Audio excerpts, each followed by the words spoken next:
একটা নতুন রেসিপি নিয়ে চলে আসলাম বন্ধুরা। আর এই রেসিপিটা খেতেও কিন্তু দুর্দান্ত, আর বাচ্চারা তো কিন্তু একদম পেলে তো খুব খুশি হয়ে যাবে, বাচ্চাদের প্রিয়। আসসালামু আলাইকুম। আমি আজকে একটা নতুন রেসিপি করে দেখাবো, পটেটো ফিঙ্গার।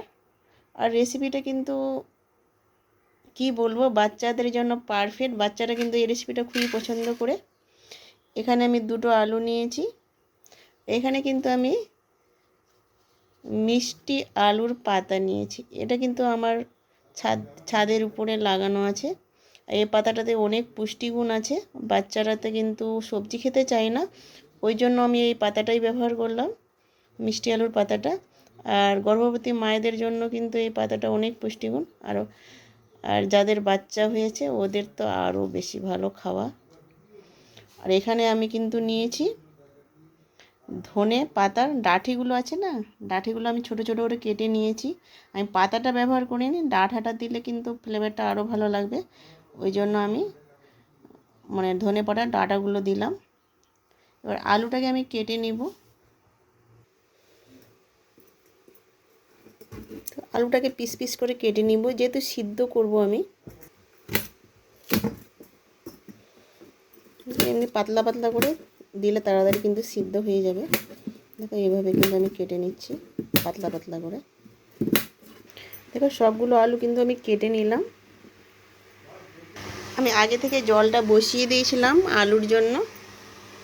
আলুটা দিয়ে দিব, দিয়ে কিন্তু ঢেকে দিব তাড়াতাড়ি যেন সিদ্ধ হয়ে যায়। ওদিকে আলুটা সিদ্ধ হতে থাক। এবার আমি মিষ্টি আলুর পাতাগুলো কেটে নিব, ঝিরিঝিরি করে কেটে নিতে হবে। তো এভাবে আমি ঝিরিঝিরি করে কেটে নিব। মিষ্টি আলুর পাতাটা আমি ঝিরিঝিরি করে কেটে নিলাম। পাতাগুলো এক সাইডে রেখে দিলাম।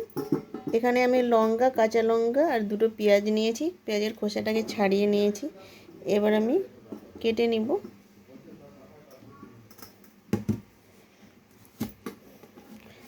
আর এইভাবে কিন্তু তৈরি করলে বন্ধুরা বাচ্চারা তো কিন্তু চেটে পুটে খেয়ে নেবে। বাজার থেকে না কিনে এনে দোকান থেকে বাড়িতে কিন্তু এইভাবে বানিয়ে দিতে পারবে।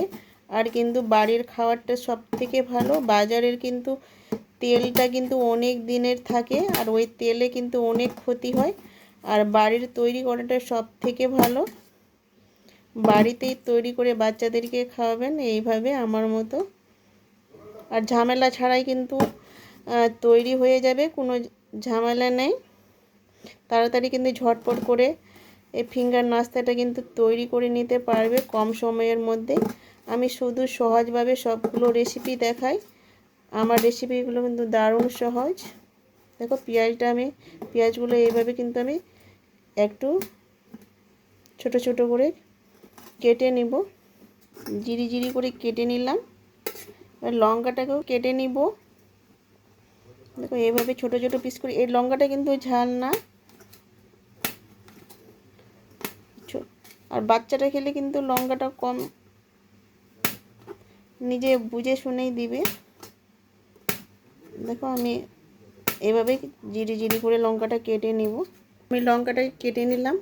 পেঁয়াজটাকে হাত দিয়ে একটু আমি এইভাবে নরম করে দিব। এইভাবে করে নিব একটু, হাত দিয়ে এইভাবে করলে কিন্তু পেঁয়াজটা অনেক একটা সফট নরম হয়ে যাবে। এভাবে আমি ভেঙে দিলাম। আলুটা সিদ্ধ হয়ে গেছে, এবার আমি তুলে নিব। আলুটা আমি তুলে নিলাম।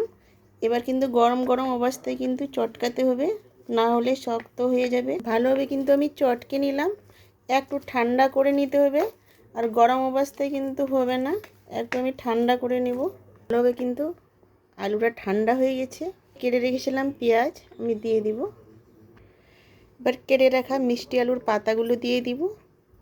আর এখানে কাঁচা লঙ্কা আর ধনে পাতার ডাঁটাগুলো যে আমি কেটে রেখেছিলাম ওটা সম্পূর্ণ আমি দিয়ে দিলাম।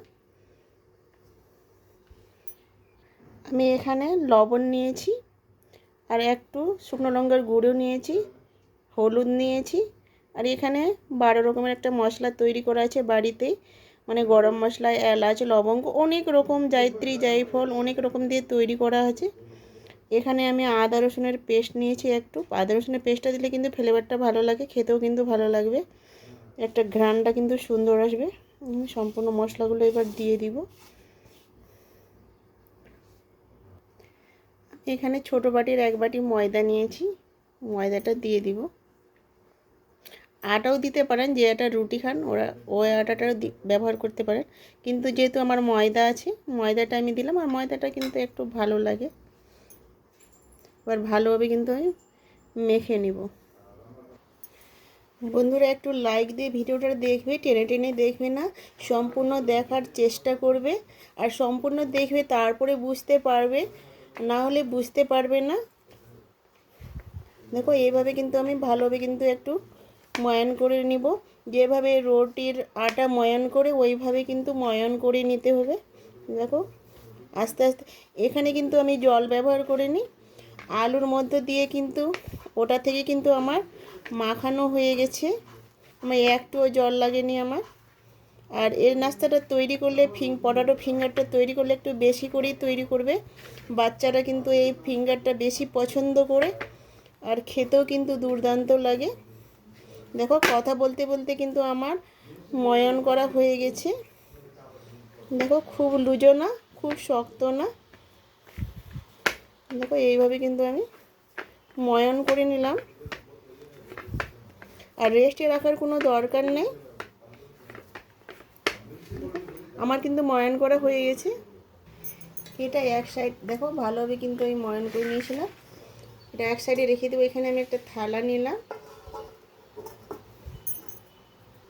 থালার মধ্যে একটু হাত দিয়ে আমি তেল লাগিয়ে নিব, আটাও দিতে পারেন কিন্তু আমি তেলটাই দিলাম। দেখো ভালোভাবে কিন্তু আমি থালার মধ্যে তেলটা লাগিয়ে নিলাম। এবার আলুর পুরটা এবার এখানে আমি থালার মধ্যেই রেখে দিলাম। এবার আস্তে আস্তে, এখানে কিন্তু বেলনা পেরা ব্যবহার করব না, আমি কিন্তু হাত দিয়ে দিয়ে করে নেব, এইভাবে চেপে চেপে।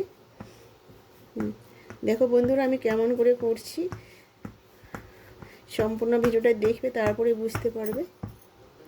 দেখো এইভাবে কিন্তু আমি চেপে চেপে দিব, আবার এইভাবে কিন্তু আমি 4 কোণা করে নেব, এভাবে চেপে চেপে দিতে হবে, আবার এইভাবে 4 কোণা করে নেব হাত দিয়ে, এইভাবে। দেখো এইভাবে একটু একটু লম্বা করে নিলাম, আর এইভাবে একটু চেপে চেপে দিব, এইভাবে চেপে চেপে একটু হাত দিয়ে দিয়ে করে নিলাম। দেখো এইভাবে, খুব পাতলা না খুব মোটাও না। এবার আমি কেটে নিব, চাকু নিয়েছি, চাকু দিয়ে কিন্তু পাতলা পাতলা করে কেটে নিতে হবে।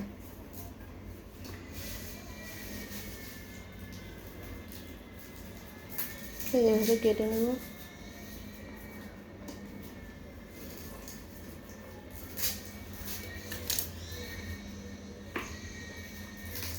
দেখো এইভাবে এভাবে সবগুলো কেটে নেব, সবগুলো কিন্তু আমি কেটে নিলাম পাতলা পাতলা করে। আগে থেকে কিন্তু গ্যাসে তেল বসিয়ে দিয়েছিলাম, তেলটা গরম হয়ে গেছে, এবার এক এক করে সব দিয়ে দিব। কয়েকটা দিয়ে দিলাম, তো সুন্দরভাবে কিন্তু ভাজা হয়ে গেছে।